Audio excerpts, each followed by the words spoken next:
Assalamualaikum warahmatullahi wabarakatuh. Selamat pagi semuanya.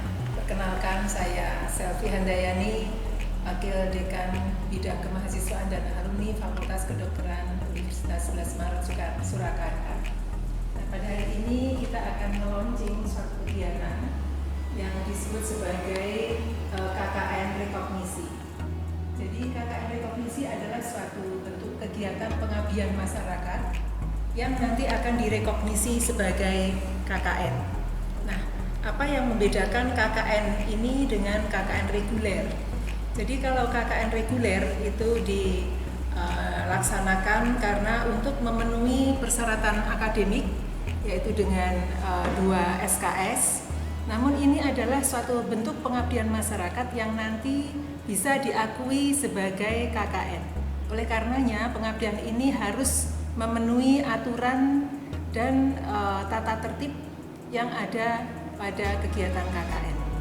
Jadi misalnya harus memenuhi 2 SKS, kemudian ada surat tugas, ada kegiatan yang didokumentasi, dan pada saat melakukan kegiatan mahasiswa harus melaporkannya atau menuliskannya di dalam logbook yang nanti akan disahkan oleh pembimbingnya. Di samping itu, untuk memenuhi 2 SKS, mahasiswa harus melakukan kegiatan sebesar kurang lebih 80 sampai 100 jam. Nah, oleh karenanya kegiatan KKN Rekognisi nanti akan dapat dilakukan sekitar waktu maksimal 60 hari dengan pemahaman bahwa setiap hari rata-rata mahasiswa menggunakan kegiatan selama 2 jam. Nah, hari ini kita akan menunggu Bapak Dekan akan memberikan sambutan sekaligus juga akan membuka sebagai tanda bahwa kegiatan KKN Rekognisi ini akan dimulai.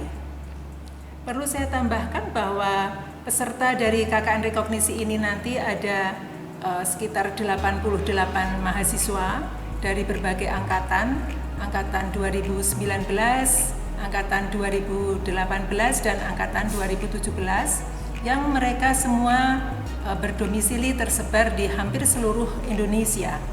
Ada yang di Solo Raya, di luar Solo Raya, dan ada yang di luar Jawa juga. Mungkin dari saya demikian terlebih dahulu, karena nanti akan ada sambutan dari Bapak Dekan yang akan menjelaskan juga secara lebih rinci bagaimana kegiatan KKN Rekognisi ini terlaksana. Demikian, terima kasih. Semoga apa yang kami kerjakan ini bisa memberikan manfaat yang sebesar-besarnya untuk masyarakat, karena sesungguhnya kegiatan ini adalah bentuk pengabdian perguruan tinggi terhadap masyarakat. Saya kira cukup sekian dari saya. Terima kasih. Akhirul kalam. Wassalamualaikum warahmatullahi wabarakatuh. Assalamualaikum warahmatullahi wabarakatuh. Pada yang terhormat di sini hadir Wakil Dekan Bidang 3 mahasiswa dan alumni, serta ini ada juga Wakil Dekan Bidang Umum Keuangan juga. Kemudian segenap dosen pembimbing pengabdian, juga mahasiswa yang akan mengikuti KKN Rekognisi ini.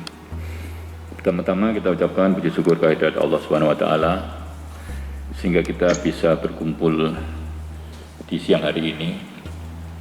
Kemudian saya ucapkan selamat berpuasa Ramadan bagi yang mengamalkan.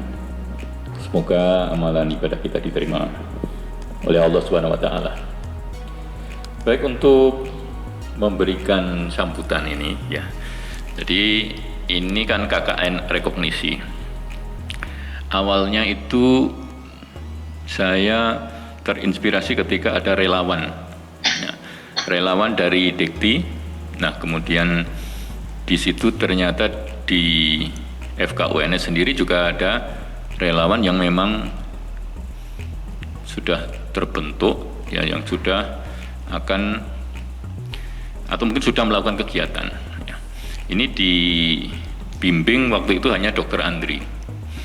Kemudian Dr. Andri ini adalah sebagai wakil dari FKUNS untuk kegiatan relawan di IP atau di Dikti sebenarnya, tapi melalui IP, sehingga akan dapat info-info yang mungkin dari atas itu lebih bisa menggambarkan apa sebenarnya kegiatan di sana.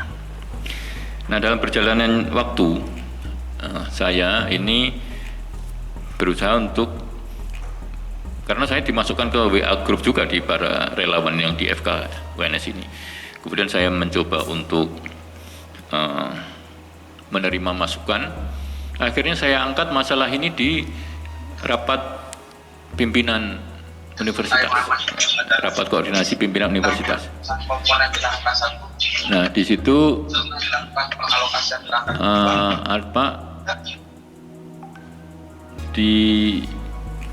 direspon dengan baik oleh para pimpinan di universitas, yaitu ada suatu relawan yang nanti akan direkognisi sebagai KKN. Sementara itu program KKN yang reguler ini juga berlangsung dan ada modifikasi, karena tidak akan sama terjadi ketika dilakukan pada kondisi yang normal saat ini, karena kan ada social distancing, ada hal-hal yang akan berurusan dengan KLB dan sebagainya, sehingga juga dari KKN yang reguler ini juga mencari bentuk juga. Nah, pada kondisi itu saya di rapat itu menyampaikan bahwa justru di mahasiswa Fakultas Kedokteran kalau KKN seperti ini malah lebih dulu ya.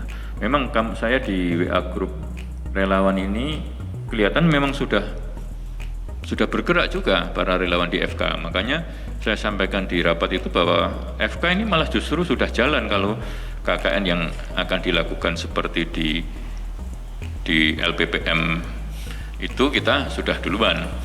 Nah, tinggal bagaimana ini diakui, formatnya harus mengikuti yang ada di LPPM.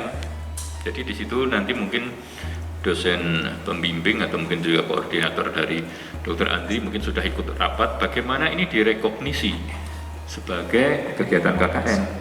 Karena kalau memang ini yang tadi dikatakan pengabdian masyarakat atau abdimas sebenarnya bagian dari Tridharma itu, nah tentunya ini bisa memenuhi syarat ya.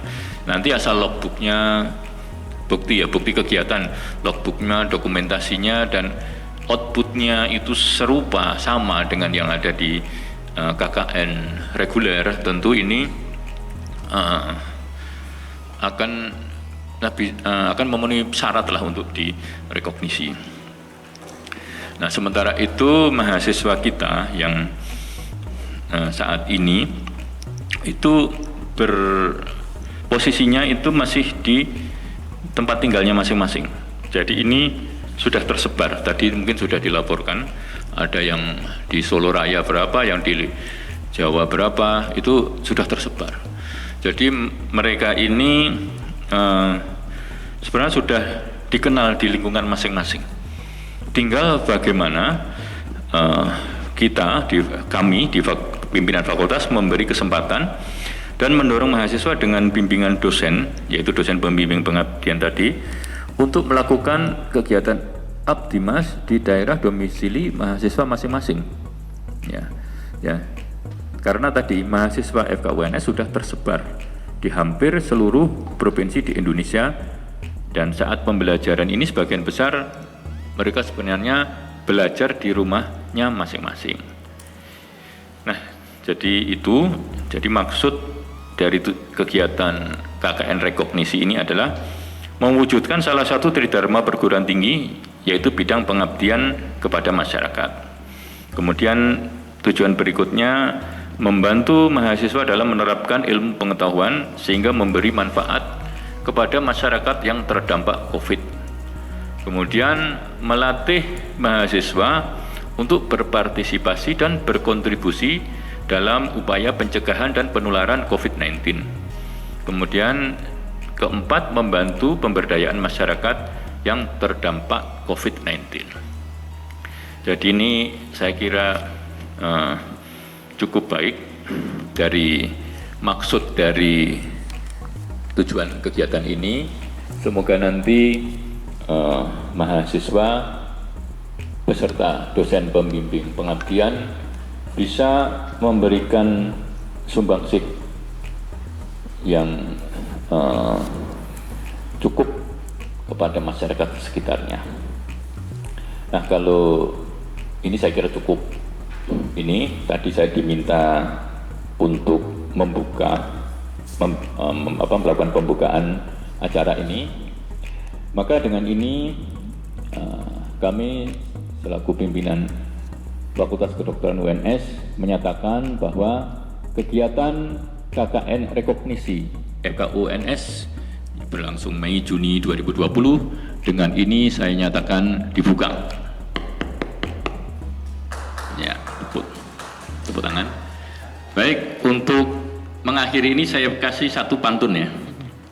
Biasa harus ada pantun. UNS adalah perguruan tinggi yang bergengsi. Di dalamnya banyak mahasiswa yang berprestasi. Sivitas akademika UNS haruslah penuh inovasi. Muncul pandemi COVID-19, ciptakan KKN Rekognisi. Ya. Oke, terima kasih atas perhatiannya. Billahi taufiq wal hidayah. Wassalamualaikum warahmatullahi wabarakatuh.